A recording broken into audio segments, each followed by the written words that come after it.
الله وبركاته.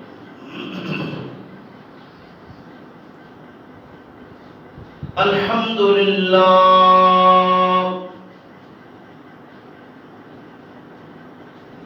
الحمد لله نحمده ونستعينه ونستغفره ونعوذ بالله من شرور أنفسنا ومن سيئات أعمالنا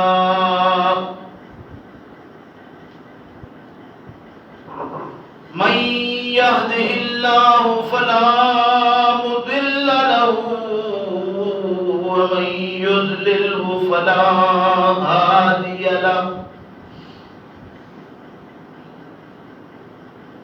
ونشهد أن لا إله إلا الله وحده لا شريك له ونشهد أن محمدا عبده ورسوله أما بعد فإن خير الحديث كتاب الله وخير الهدي هدي محمد صلى الله عليه وسلم وشر الأمور محدثاتها وكل محدثة بدعة وكل بدعة ضلالة وكل ضلالة في النار. فاعوذ بالله من الشيطان الرجيم. بسم الله الرحمن الرحيم. ويستعجلونك بالعذاب ولولا أجل مسمى لجاءهم العذاب وليأتينهم بغتة وهم لا يشعرون. يستعجلونك بالعذاب وإن جهنم لمحيطة بالكافرين. يوم يغشاهم العذاب من فوقهم ومن تحت أرجلهم ويقول ذوقوا ما كنتم تعملون.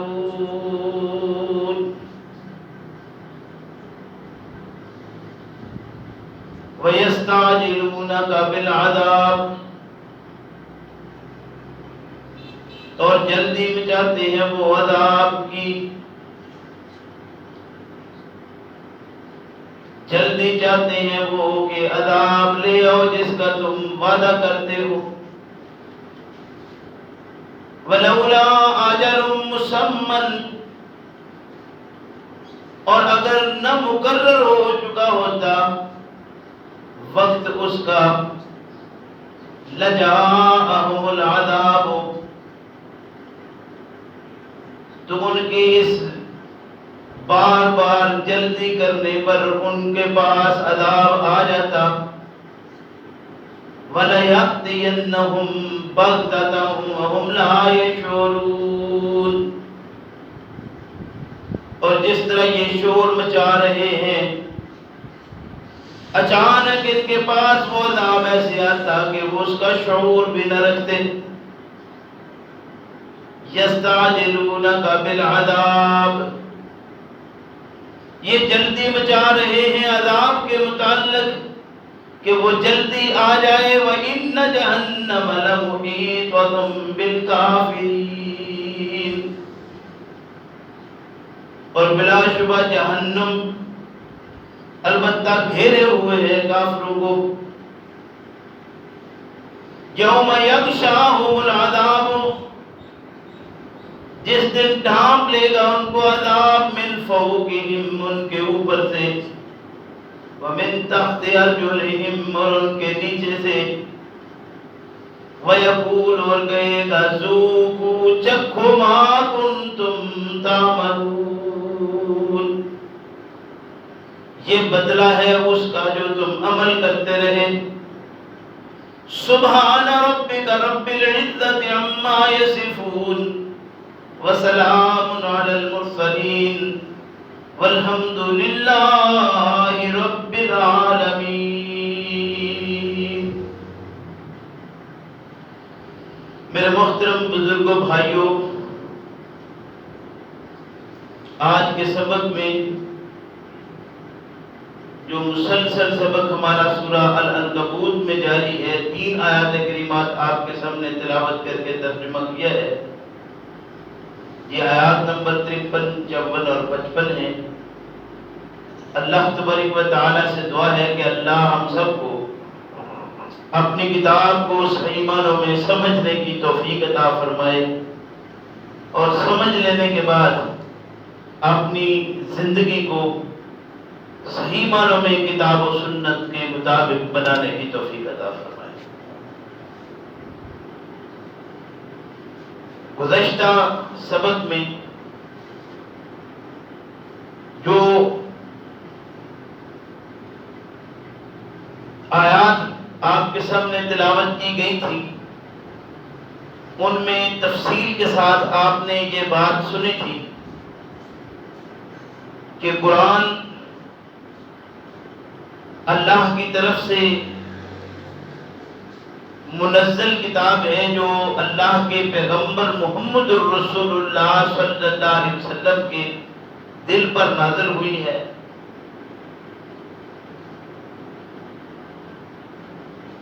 اور اللہ کے پیغمبر صلی اللہ علیہ وسلم اس کتاب کو باقاعدہ کتابی شکل میں اس دنیا میں چھوڑ کر گئے۔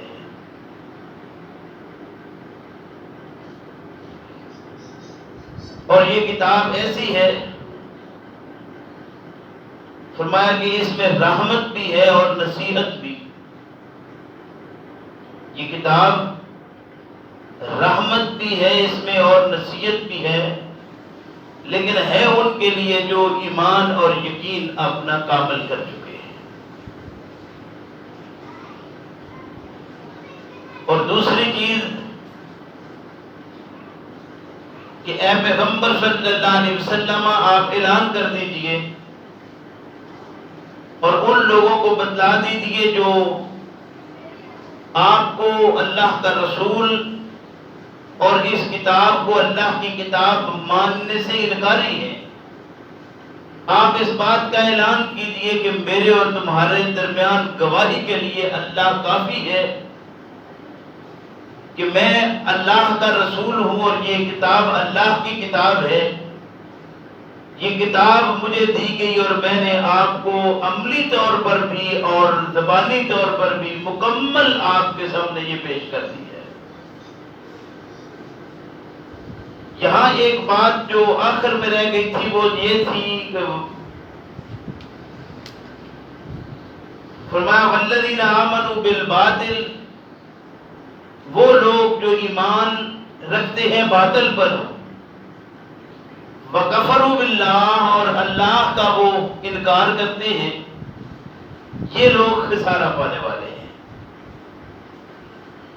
یہاں وہ بات کہ باطل پر ایمان کیا ہے، تھوڑی اس کی وضاحت اور پھر آج کا مضمون۔ یعنی باطل پر اصرار اور باطل پر ایمان کیا ہے اور کیسے ہوتا ہے۔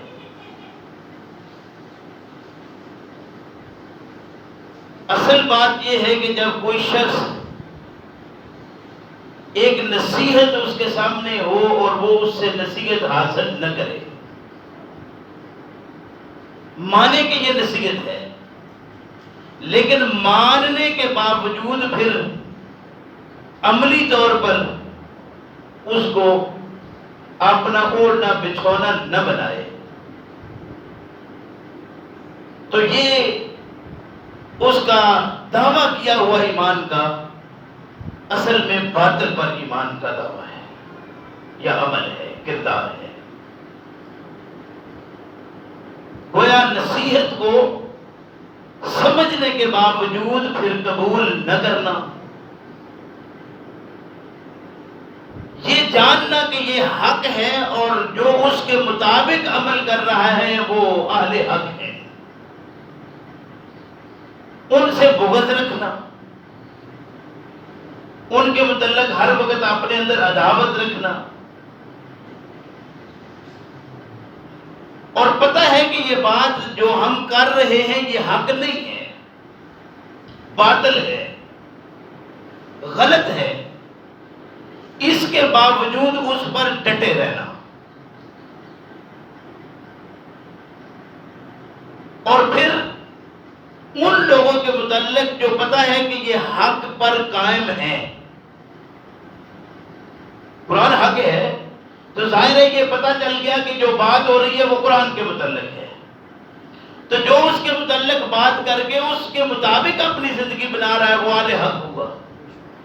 ان اہل حق کو نقصان پہنچانے کے لیے، اذیت پہنچانے کے لیے، دکھ پہنچانے کے لیے کوئی موقع بھی آئے تو اس کو ہاتھ سے نہ جانے دینا۔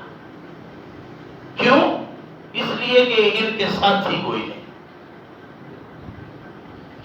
یہ وہ ساری باتیں ہیں جو دراصل آمنوا بالباطل ہے، ایمان ان کا باطل پر ان کا ایمان پختہ ہے، یقین پختہ ہے۔ اس کے متعلق قرآن کریم نے فرمایا وَيْلٌ لِكُلِّ أَفَّاكٍ أَثِيمٍ، ہر وہ شخص، یہ افک کہتے ہیں جو کسی بات کو کسی کے اوپر جھوٹ باندھ دینا۔ ایک وہ چیز ہے جو ہم نے پہلے پڑھی ہوئی ہے اور سارے بیان کرتے ہیں کہ ایک آدمی میں کوئی برائی ہے، وہ اس کے سامنے کی بجائے کسی اور کے ساتھ بیٹھ کر کرنا جو غیبت کہلاتا ہے، جس کے متعلق ہم نے سنا ہے کہ قرآن کہتا ہے کہ غیبت ایسے ہے کہ مردہ بھائی کا گوشت کھانا ہے، لیکن یہ بات جو افک کہلاتی ہے اس کے متعلق بہت کم بیان کیا جاتا ہے۔ بہتان کہتے سارے ہیں، بہتان کیا ہے؟ فرمایا وَيْلٌ لِكُلِّ أَفَّاكٍ أَثِيمٍ، ہر ایک وہ گناہگار جو دوسرے پر بہتان باندھنے والا ہے اس کے لیے ویل ہے، ہلاکت ہے۔ اور وہ ہے کون؟ فرمایا کہ یسمع آیات اللہ، وہ اللہ کی آیتوں کو سنتا ہے، تتلا علیہ، جو اس پر تلاوت کی جاتی ہیں ان کے مطابق عمل کر کے دکھایا جاتا ہے، ثم یصر مستکبرا، پھر وہ مصر ہے اس بات پر، اڑا ہوا ہے، کس پر؟ تکبر کے ساتھ اتراتا ہے۔ کأن لم یسمعها، وہ ان آیات کو ایسے سنتا ہے جیسے اس نے ان کو سنا نہیں ہے۔ فبشرہ بعذاب علیم، اے پیغمبر صلی اللہ علیہ وسلم، اے مخاطب اس کو خبر دیجئے خوشخبری، کس چیز کی؟ عذاب دردناک عذاب۔ یہ سورہ الجاثیہ کی 7 اور 8 نمبر آیت۔ تو گویا یہ جو اسباب ہیں آمنوا بالباطل کے، وہ اسباب کیا ہیں؟ اس کے 7 سبب اگر آپ دیکھ لیجئے تو ان 7 اسباب میں جہاں آپ کو یہ نظر آئیں گے وہاں باوجود اس کے کہ کوئی شخص دعویٰ ایمان کا کرتا ہو اللہ اور اس کے رسول اور آخرت پر، حقیقت میں اس کا دعویٰ یہ غلط ہوگا، بلکہ وہ آمنوا بالباطل میں آئے گا۔ پہلی چیز اس میں وہی تکبر ہے۔ تکبر شیطان اسی وجہ سے دائمی طور پر ذلت اور خواری کا شکار ہوا ہے۔ تکبر آیا اس میں کہ میں بہتر ہوں، مجھے تو نے آگ سے بنایا، اسے مٹی سے بنایا ہے، وہ تکبر کر گیا، تو اس تکبر کی وجہ سے وہ دائمی طور پر ذلت اور خواری کا حقدار ٹھہرا ہے۔ تو گویا انسان اپنے اندر عاجزی اگر پیدا نہیں کرتا تو وہ آمنو بالباطل کا ایک حصہ لے گیا اپنے حصہ۔ اور ہمارے اندر کتنا عاجزی ہے یہ ہم خود دیکھ لیں کہ اللہ اور اس کے پیغمبر صلی اللہ علیہ وسلم کی باتیں سن کر کتنا عجز آتا ہے ہمارے اندر، اور معاشرے کے جو معاملات ہیں، جو لوگ ہیں، جو وڈیرے ہیں، جو اکٹھ ہوتا ہے، جو ہمارے اجتماعات ہوتے ہیں، جہاں لوگ اکٹھے ہوتے ہیں، جہاں ہمارے وڈیرے بیٹھتے ہیں، وہاں ہمارا کیا صورتحال ہوتی ہے، ان میں پیش پیش ہم کیوں ہوتے ہیں، وہ ساری چیزیں آپ دیکھ لیں۔ اگر عاجزی ہے تو آمنو باللہ ہے، اگر عاجزی نہیں ہے تو آمنو بالباطل ہے۔ دوسری بات، بغض اور کینہ۔ بغض اور کینہ اگر آپ نے اندر ہے تو یہ آمنو بالباطل ہے، آمنو باللہ نہیں۔ اور بغض اور کینے کو دیکھنا ہو تو اپنا مختصر ایسا اس میں کیا جا سکتا ہے کہ بات کسی کی سنیں تو کیا ہم دیکھتے ہیں کہ بات کرنے والا کون ہے، یا دیکھتے ہیں کہ بات کیا کی جا رہی ہے؟ اگر یہ دیکھا جائے کہ بات کیا کی جا رہی ہے تو پھر آمنو باللہ ہے۔ اگر یہ دیکھا جائے کہ بات کرنے والا کون ہے تو یہ آمنو بالباطل ہے۔ یعنی یہ باتیں ذرا تفہیم کے لیے میں عرض کر رہا ہوں کہ ہمیں اپنا حساب بھی کرنا ہے۔ تیسری چیز ہے ذاتی مفادات، کہ ذاتی مفادات میں انسان حق کی تائید کرتا ہے، یا جب یہاں اپنے ذاتی مفادات آ جاتے ہیں وہاں ڈنڈی مار جاتا ہے۔ اگر ان جگہوں پر ڈنڈی مار جاتا ہے جہاں اس کا ذاتی مفاد ہے تو آمنو بالباطل ہے، اور اپنے مفاد کو نہیں دیکھتا بلکہ حد المقدور یہ دیکھتا ہے کہ حق کیا ہے، تائید اس کی کرتا ہے، خلاف اپنے جائے یا برادری کے، خلاف اپنے جائے یا اپنے مسلک کے، خلاف اپنے جائے یا اپنے خاندان، اپنے وڈیروں، اپنی سیاسی وڈیروں کے، اپنے مذہبی وڈیروں کے، حق کو حق مانے تو آمنو باللہ، اپنا مفاد سامنے رکھ لیں آمنو بالباطل۔ اس میں ایک ضمنی بات میں یہ عرض کرتا ہوں، ہمارے ہاں جو معروف ہے، کہتے ہیں کہ جان بچانا فرض ہے، پچھلے جمعہ میں نے عرض کیا تھا، کہتے ہیں جان بچانا فرض ہے، تو اس کا مطلب ہے اس میں دیکھا کس کو، حق کو یا اپنے مفاد کو؟ تو جہاں اپنے مفاد کو دیکھا وہ آمنو بالباطل ہے۔ یعنی یہ چیزیں بڑے غور طلب ہے۔ ہمارا خاندانی کام ہے خطاطی کا، کتابت لکھنا، ظاہر ہے نوک پلک ہر بندہ جس کام میں ہوتا ہے اس کی سمجھتا ہے۔ ہمارے ہاں یہ بات پتہ ہے کہ اگر آپ لکھتے ہیں اور آپ کے 2 لفظ اگلے صفحے میں چلے جاتے ہیں تو ہمارے کاتبوں میں اس کو اس طرح کہا جاتا ہے کہ آدھے صفحے کی اجرت آپ کو مل گئی، اور اسی طرح اگر آپ کھینچ کر آدھے صفحے سے 2 لفظ آگے لے جاتے ہیں، یعنی آپ نے ہے نیچے ڈال دیا ہے، تو آپ کو پورے صفحے کی اجرت ملے گی۔ یہ ہمارے ہاں یہ طے شدہ بات ہے۔ اب ایک آدمی کوشش کرتا ہے کہ وہ مضمون لکھتے ہوئے چھوٹا چھوٹا یہ فرق کر کے تو اپنا مضمون آگے بڑھا کر وہ ایک طرف، اس زمانے میں 35 40 50 روپے ایک اجرت تھی، تو ظاہر ہے اگر وہ بناتا ہے 40 50 روپے اس نے بڑھا لیا اپنے 2 لفظ لے کے، لوگ بڑے خوش ہوتے تھے کہ یہ بڑا کام کیا ہے۔ یعنی یہ کاتبوں کے حساب میں عرض کر رہا ہوں کہ ہمارے یہاں یہ تھا۔ آج کمپیوٹر کا دور ہے تو اس میں بھی یہی چیز ہے، لیکن ایک آدمی یہ دیکھتا ہے کہ اگر میں اس کو تھوڑا تھوڑا پیچھے کھینچ دیتا ہوں کہ ہر لائن جہاں ختم ہوتی ہے، آپ دیکھیں کبھی کتابوں دیکھیں نا کبھی لکھی ہوئی، تو لکھنے والا 2 4 5 لائنوں کے بعد مضمون ختم کرتا ہے تو 1 لفظ نیچے، اگر وہ تھوڑا اس کو مضبوط کرتا ہے پچھلے کو گھٹ کے لگتا ہے تو 1 لفظ اوپر چلا جائے پوری 1 لائن بچتی ہے۔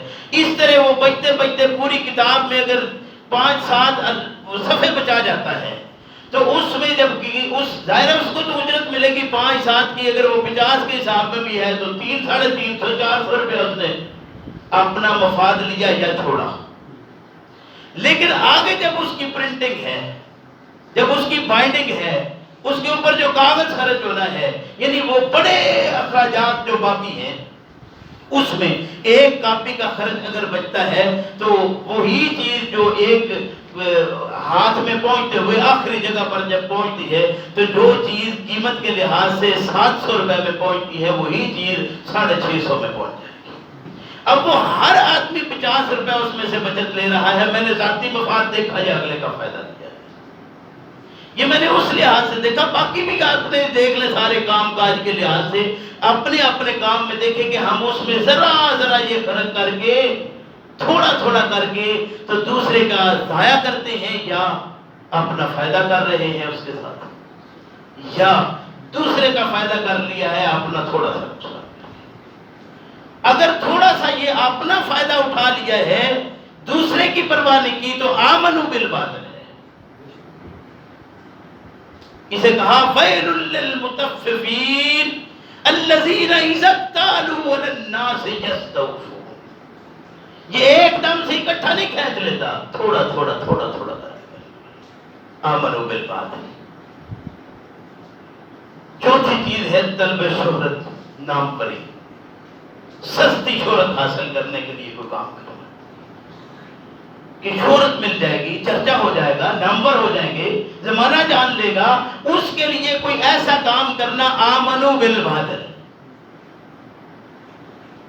اور شہرت نہیں چاہتے، کام ہو جائے، آمنوا باللہ، کیونکہ اللہ جانتا ہے، اللہ سے مخفی نہیں ہے، زمانے سے مخفی ہے رہ جائے، فائدہ دینے والی اللہ کی ذات ہے۔ اگر یہ ایمان ہے تو آمنوا باللہ پر اس کا، اگر یہ یقین نہیں، یہ کہتا ہے کہ نہیں مجھے شہرت ملنی چاہیے، لوگوں میں چرچا ہو، لوگ جان لیں، لوگوں کو پتا چلے کہ میں کیا ہوں، یہ سستی شہرت حاصل کرنا کیا ہے؟ آمنوا بالباطل۔ اپنا اپنا دیکھ لیں گے ہم کیا کر رہے ہیں، کسی کی ہاں میں ہاں ملانا، کس لیے؟ صرف اس لیے کہ ہم بھی ان کے ساتھی ہو جائیں۔ جانتے ہیں کہ یہ بات صحیح نہیں، لیکن جب دیکھا کرنے والا ہمارا حضرت صاحب ہیں، علامہ صاحب ہیں، انہوں نے بات کر دی ہے تو اب ہم ہاں میں ہاں، پتہ ہے کہ یہ بات اس موقع کی صحیح نہیں، لیکن اس کو برداشت اس لیے کر گئے کہ چلو یار ہمارے ہاں میں ہاں ملائی۔ آمنوا بالباطل ہے، آمنوا باللہ نہیں۔ کس معاملے میں اپنا احساس کریں گے تو کیا صورت ہے؟ یہ 7 چیزیں ہیں، ابھی یہ چھٹی چیز ہے اطاعت الہی کو ترک کر دینا۔ اطاعت الہی کو ترک کر دینا، اللہ کا حکم کیا ہے، زمانہ کیا چاہتا ہے، زمانہ یہ چاہتا ہے، اللہ کا حکم پتہ چل گیا، یعنی ہمیں علم ہے کہ اللہ کی کتاب یہ آخری کتاب ہے جو محمد رسول اللہ صلی اللہ علیہ وسلم کے ذریعے سے ہم تک پہنچی ہے، اس بات کو ہم تسلیم کر چکے ہیں، زبانی طور پر اقرار کرتے ہیں اس کا، لیکن اس کے باوجود جب باری آتی ہے تو ہم زمانے کی ساری کتابوں کو لے لیتے ہیں، سارے علماء کو لے لیتے ہیں، اپنے مشائخ اور پیروں کو لے لیتے ہیں، اپنے بزرگوں کی کتابوں کو لے لیتے ہیں، اللہ کی کتاب کی طرف رجوع نہیں کرتے۔ اطاعت الہی کو چھوڑا، اطاعت الہی کو چھوڑا تو کیا کیا؟ آمنوا بالباطل۔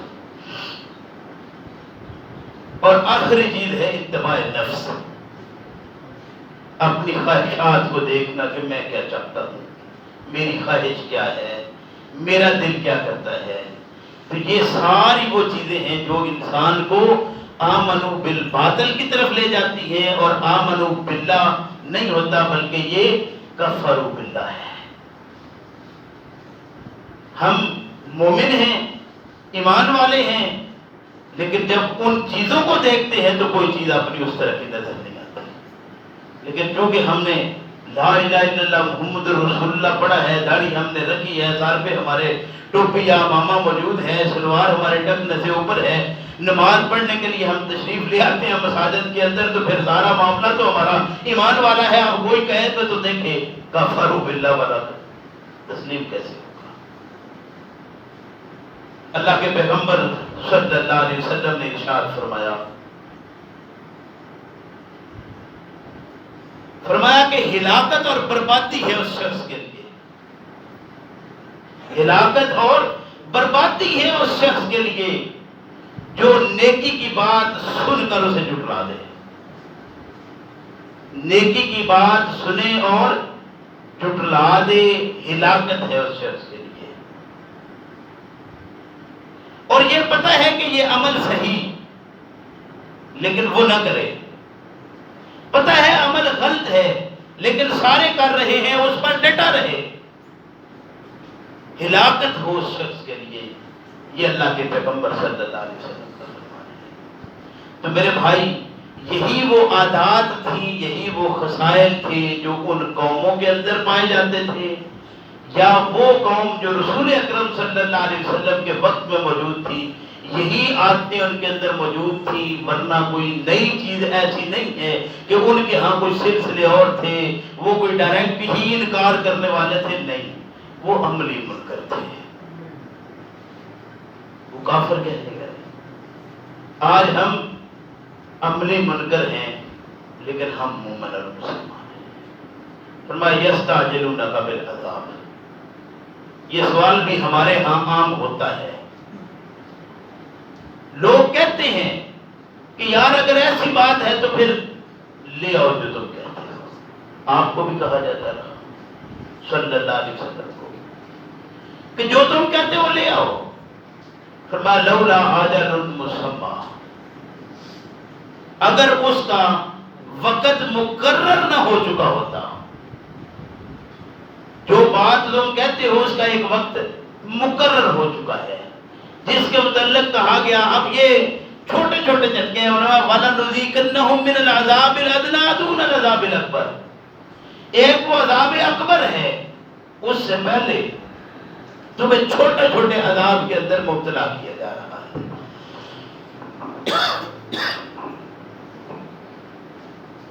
وہ جو عذاب اکبر سے پہلے تمہیں چھوٹے عذاب دیے جا رہے ہیں، جو جوڑا جا رہا ہے کہ راہ راست کی طرف آ جاؤ۔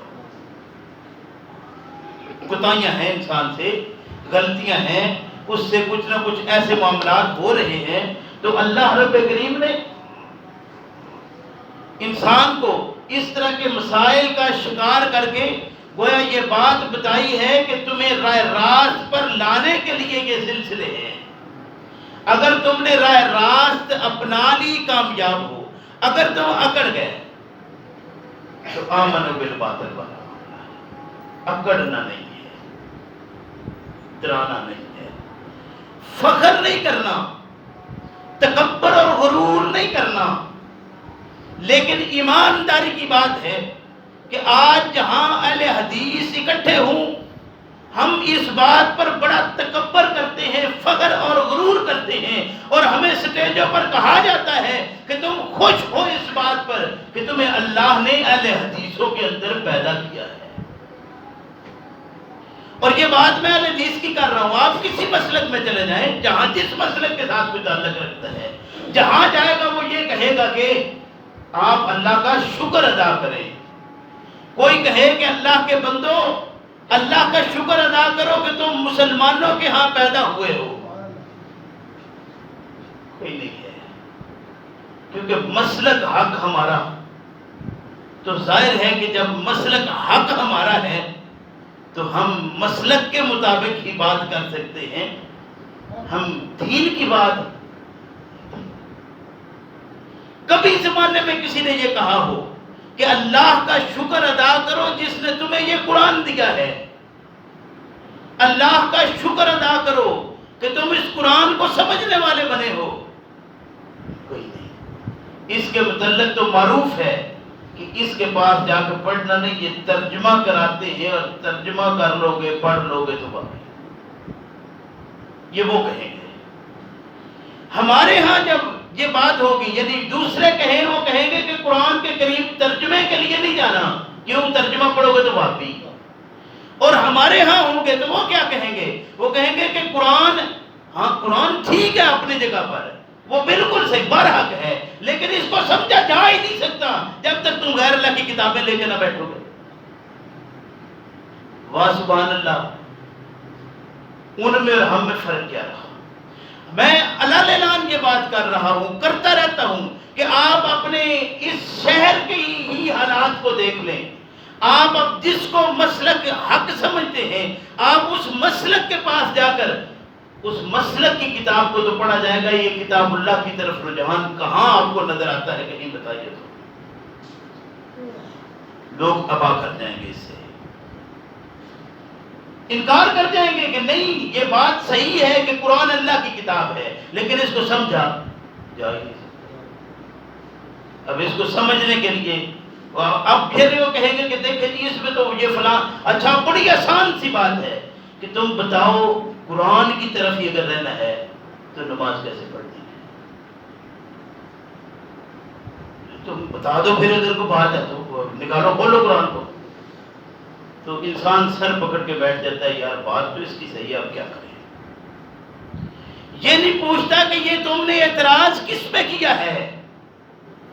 اگر قرآن میں نماز کا طریقہ نہیں اور تمہارا اعتراض ہے تو بتاؤ اعتراض کس پہ کیا ہے؟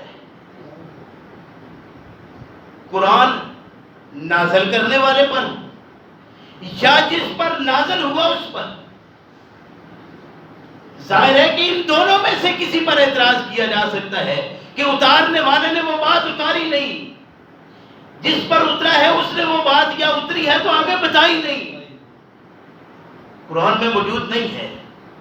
تو مطلب کیا ہے کہ یا وہ مجرم ہے یا وہ مجرم ہے. بناؤ جس کو بناتے ہو، پھر آمنو باللہ ہے یا آمنو بالباطل ہے. بھائی پہلے ہمیں اپنی تفہیمات، یعنی پہلے دائرہ ہم نے ایک مقرر پہلے کر لیا، اب اس کے اندر ہم ناچنا چاہتے ہیں تو ناچتے رہیں. دائرہ یہ اللہ کی کتاب ہے، آپ خالی اس ذہن ہو جائیں اور پھر اس کی طرف آئیں. اپنے اندر جو پہلے سے وہ ساری چیزیں جو اندر بٹھائی ہوئی ہیں، ان سب سے اپنا ذہن پہلے صاف کریں. اللہ نے آپ کو دنیا میں بھیجا، کیا تھا اس دماغ میں رکھا ہوا؟ آپ نے یہاں سے سیکھا کر، اس میں آپ نے وہ چیز سیکھی. فطری طور پر آپ جانتے تھے، سارا بچے جانتے ہیں کہ بھائی مجھے یہ منہ میں جو ہی کوئی چیز جائے گی تو چوسنا شروع کر دے گا. کیوں؟ ظاہر فطری چیز ہے، اس کو پتہ ہے. یعنی فطرت نے یہ تجھے سکھا دیا، یہ فطرت نے تجھے سکھا دیا. نماز فطرت نے تجھے نہیں سکھائی، وہ تجھے اب رسول اکرم صلی اللہ علیہ وسلم نے ارشاد فرمایا کہ جب بچہ 7 سال کا ہو جائے اس وقت تک اس کی نماز اس کو سکھا دینا ہے. اس کو رہنے سہنے کا طریقہ، اٹھنے بیٹھنے کا طریقہ، سونے جاگنے کا طریقہ، کھانے پینے کا طریقہ سکھانا لازم ہے. جب 7 برس کی ہو جائے پھر آپ نے سکھلائی کر لی اس کی. اب یہ کسی بات کو تسلیم نہیں کرتا تو تھوڑی سرزنش بھی کر لو، پھر وہ بالغ ہو گیا ہے. تو بلوغ کے بعد آپ کے اوپر اس کی ذمہ داری نہیں رہی. اب وہ اپنے متعلق خود فیصلہ کرے مجھے کیا کرنا ہے. اگر آپ نے اس کی تعلیم اور تربیت میں کوئی فرق چھوڑا ہے تو مجرم ہے. آپ نے اس کی تعلیم اور تربیت میں فرق نہیں چھوڑا تو اب وہ بالغ ہے، وہ اللہ کے فضل و کرم سے راہ راست پر آ گیا الحمدللہ. نہیں آیا تو آپ اس کے ایک لحاظ سے مجرم بن گئے کہ آپ نے تعلیم اور تربیت نہیں کی جو کرنا چاہیے تھا. لیکن یہ نہیں کہ جب وہ جوان ہو گیا تو جوانی یعنی بلوغت کے بعد بھی انسان سوچے نہیں اب وہ کیا کرے گا. وہی وہ 7 چیزیں آپ اپنے پاس نوٹ کر لیجئے کہ ظاہر بلوغت کے بعد ان میں سے کوئی ایک چیز اس میں آ گئی. تکبر آیا تو اب وہ سوچ سمجھ رکھتا ہے، فکر رکھتا ہے، اس کو پتہ ہے تکبر کیا ہے اور تکبر کے مخالف عاجزی کیا ہے، جانتا ہے. وہ اگر وہ عاجز ہو گیا تو الحمدللہ، نہیں ہوا تکبر کر لیا تو مجرم ہے. اسی طریقے سے جتنے وہ اسباب ہم نے پڑھے ہیں، وہ بغض ہے، کینہ ہے، عداوت ہے، جو بھی چیزیں ہیں وہ ساری کی ساری اس میں اگر پھر بھی موجود ہیں تو اب وہ خود بھی اللہ کے ہاں مجرم ہے. کیوں؟ اس لیے کہ یہ اب عاقل ہے، بالغ ہے، سمجھنے والا ہے، فکر رکھتا ہے، حق ہے کہ یہ صحیح راستے پر آ جائے. فرمایا یستعجلونک بالعذاب، یہ جلدی کرتے ہیں عذاب کی، لولا اجل مسمى، اگر اس کا وقت مقرر نہ ہو چکا ہوتا لجاءہم العذاب، ان پر عذاب آ جاتا، وليأتینہم بغتۃ وہم لا یشعرون، اور وہ اچانک ان کے پاس اس طرح آتا کہ ان کو شعور بھی نہ ہوتا۔ کہیں فرمایا کہ رات تم سوتے تو تمہارے اوپر عذاب آ جاتا، ایسے وقت پر عذاب آتا کہ تم دن میں قیلولہ کر رہے ہوتے، کھا کے آرام سکون میں پڑے ہوتے اللہ کی طرف سے، ایسے عذاب آتا کہ تمہیں پتہ بھی نہ چلتا۔ تو ایسے عذاب لوگوں پر آئے، ان لوگوں کو ہم نے جان لیا کہ ان پر عذاب آئے، انہی عذابوں میں ایک عذاب ہمارے اوپر بھی آ گیا، اور وہ کئی جمعے ہم نے سنا لیکن کبھی کان پر یوں تک نہیں کہ بھائی یہ جو تقسیم ہے ہماری دین کے نام پر، یہ جہاں ہم پاشا پاشا ہیں، یہ جو ہم ٹکڑے ٹکڑے ہیں، یہ اللہ کا عذاب نہیں ہے، یہ تو اللہ قادر ہے اس پر بھی، وَهُوَ الْقَادِرُ عَلَىٰ أَن يَبْعَثَ عَلَيْكُمْ عَذَابًا مِّن فَوْقِكُمْ أَوْ مِن تَحْتِ أَرْجُلِكُمْ أَوْ يَلْبِسَكُمْ شِيَعًا، یا تمہیں گروہ بندیوں میں تقسیم کر دیتا۔ اللہ اس پر قادر ہے کہ تمہارے اوپر سے عذاب آئے، زمینی عذاب دے، یا تمہیں گروہ بندیوں میں تقسیم کر دے۔ عذاب آیا ہوا لیکن تسلیم معذب ہو کر بھی سمجھ نہیں رہے، تو غلطی ہماری ہے، ظاہر ہے نتیجہ بھی ہمیں بھگتنا ہے۔ اللہ سمجھنے کی توفیق عطا فرمائے۔ فرمائے یستعجلونک بالعذاب، جلدی کرتے ہیں عذاب کی، وَإِنَّ جَهَنَّمَ لَمُحِيطَةٌ بِالْكَافِرِينَ۔ ایمان والے ہو تو یہ بات تو تم تسلیم کرتے ہو نا کہ جہنم میں چلے جائیں گے جو منکر ہیں، تو جہنم دور ہے، موت دور ہے، موت قریب ہے تو جہنم کیسے دور ہے؟ ظاہر ہے موت آئی، قیامت آ گئی، من مات قد خابت قیامتہ، مر گیا قیامت آ گئی، قیامت آ گئی تو کیا ہے؟ فرمایا یا تو ایسا ہے کہ اللہ کے فضل و کرم سے وہ باغات میں چلا گیا جہاں نہریں بہ رہی ہیں، آزادی ہے، سکون ہے، امن ہے، کوئی تکلیف نہیں، کوئی وہاں پر شور نہیں، کوئی شرابہ نہیں، کوئی جھگڑا نہیں، کوئی فساد نہیں، کوئی مشکل نہیں، جو خواہش ہے وہ مل رہا ہے، امن اور سکون۔ کون چاہے گا کہ میں دوبارہ دنیا میں جاؤں، اپنے ڈیرے پر بیٹھوں، مال ڈنگر ساری صفائی کروں، معاملات کروں؟ کون چاہے گا؟ کون چاہے گا کہ میں دوبارہ جاؤں اور جا کر انہی پکھیڑوں میں پھر پڑ جاؤں؟ وہ تو شکر کرے گا الحمدللہ میں تو قید سے چھوٹا ہوں، جہاں مجھ سے چکی پسائی جاتی تھی، جہاں مجھ سے گوٹی کروائی جاتی تھی، جہاں میں دن رات مصیبت میں پڑا رہتا تھا، میں اس قید خانے سے نکلا ہوں، میں اب واپس اس میں خواہش نہیں کروں، کبھی خواہش نہیں کروں گا۔ اور دوسرا وہ ہے جس کو پکڑ لیا ہے اور پکڑ کر پھر بیڑیاں پہنا دی ہیں۔ بیڑیاں پہنا دی جائیں تو کیا ہوتا ہے؟ بھاگنا چاہے تو بھاگ نہیں سکتا، کال کوٹڑی میں چلا گیا ہے، کوئی صورت اب اس کی نکلنے کی وہاں سے نہیں ہے۔ یہ چاہتا ہے کہ میں نکلوں، بھاگوں، کوشش کرتا ہے، ہر ممکن کوشش ہے، لیکن مقرر کیے ہوئے فرشتے مقرر ہیں جو اس کو نکلنے نہیں دیتے۔ یہ چاہے کہ میں بھاگوں، بھاگ نہیں سکتا۔ صورتحال ایسی ہے کہ کوئی رستہ نکلنے کا راہ ہی نہیں۔ ایک وہ ہے جو اس قید سے چھوٹ کر گیا ہے، واپس آنے کی خواہش نہیں کرتا، دوسرا وہ ہے جو خواہش کرتا ہے، آ نہیں سکتا، پھر وہ صرف خواہش ہی نہیں کرتا، اس کے لیے ساری کوششیں کرتا ہے، کچھ نہیں بن پاتا، تو اسی رب کا جس کا وہ انکار کرتا رہا، آمنو بالباطل کرتا رہا، آمنو باللہ سے گریز کرتا رہا زندگی میں، اسی رب کے حضور سامنے جا کر پھر کہے گا اللہ ایک بار دنیا میں بھیج دے، انی اعمل صالحا فیما ترکت، مان گیا ہوں کہ تیری کتاب کے مطابق جو اعمال تھے وہ صحیح تھے، آج میں وہ چھوڑ کر آیا تھا، کر جا کر میں کلا انہا کلمۃ هو قائلها، کلا ایسا ممکن نہیں ہے انہا کلمۃ ہوا قائل، یہ ایک بڑ ہے جو ایک بکواس ہے جو کرنے والا کر رہا ہے کچھ، یعنی اس کا کوئی فائدہ، اس چیخو پکار کا، اس آہو پکار کا کوئی فائدہ نہیں ہوگا، کوئی نکل نہیں گا۔ وَإِنَّ جَهَنَّمَ لَمُحِيطَةٌ بِالْكَافِرِينَ، ان کو تو جہنم گھیرے ہوئے ہوگی۔ اور پھر اتنا ہی نہیں، فرمایا کہ وہ اس سے پوچھا جائے گا یوم نقول لجہنم هل امتلأت، تو بھر گئی ہے، بتیرے آگے ہیں تیرے اندر، وہ کہے گی حل من مزید، ہے تو لے آؤ، بھرنے والی نہیں ہے وہ،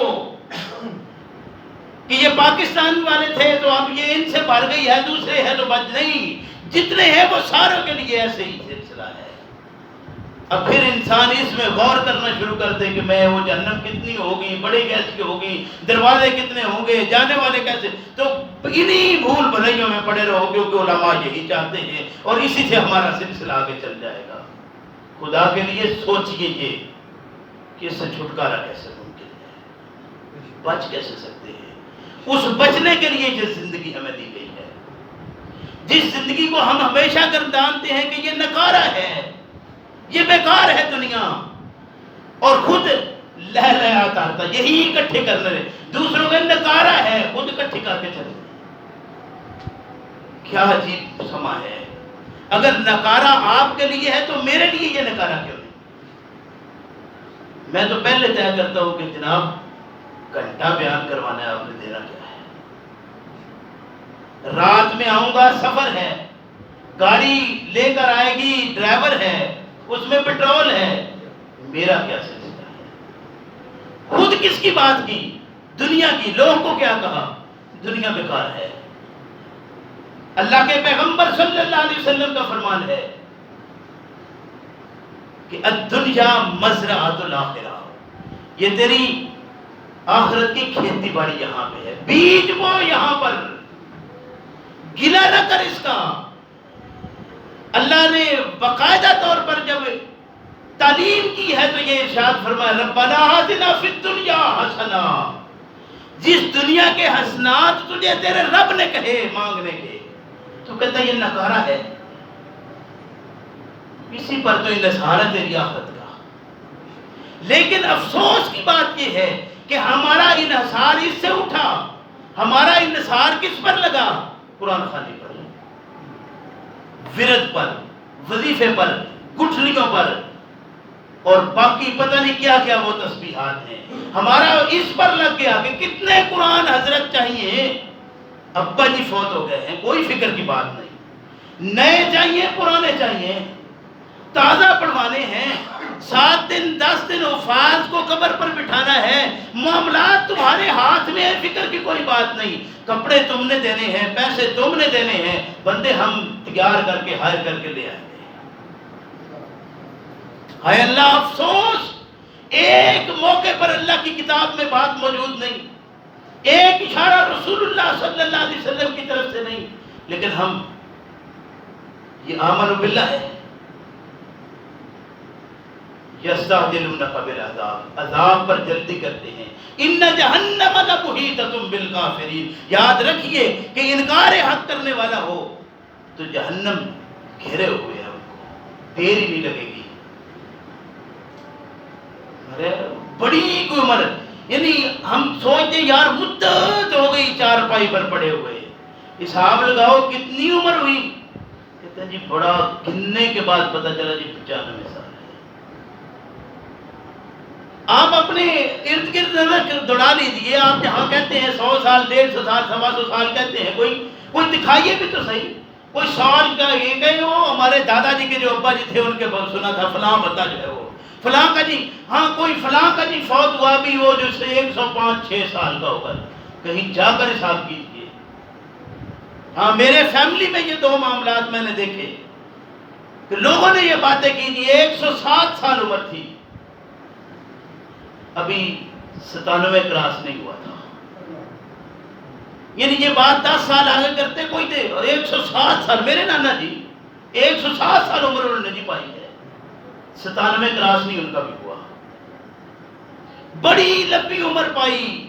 ابھی یہ پچھلے ہفتے اس ہفتے کے بیچ میں خاتون، بڑی لمبی عمر، یعنی بچے بوڑھے، بچوں کے بچے آگے بوڑھے ہیں، کوئی اس میں شک نہیں ہے۔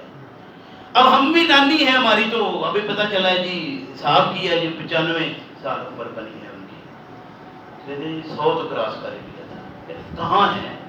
اگر کوئی ملتا بھی ہے کوئی ایک دو، تو اس کی پوزیشن دیکھو کہ وہ 100 تک پہنچنے میں اس کی حالت کیا ہے۔